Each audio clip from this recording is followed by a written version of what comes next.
આમ સરખું જો જો અંદર કચરો જાય છે. સરખું જોતા આવડતું હોત તો તને લાવત, તારા કરતે સરસ લાવત. આઈ પાછી સરખું જુઓ કરતી.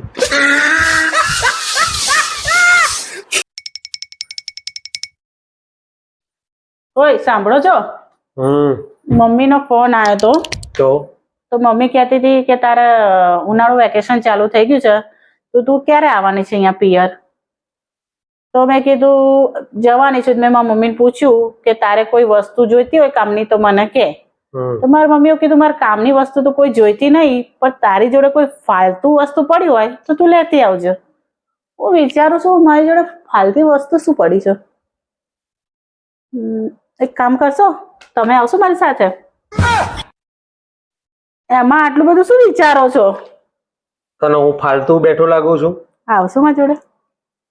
તો હેડવાનું કર યાર, જવું છે બસ. હે ભગવાન, બપોરના 12 વાગ્યા છે અને માણસ હજુ ઊંઘે છે. એ ઉઠો, ખબર નહીં પડતી? 12 વાગ્યા, આળસુ માણસ.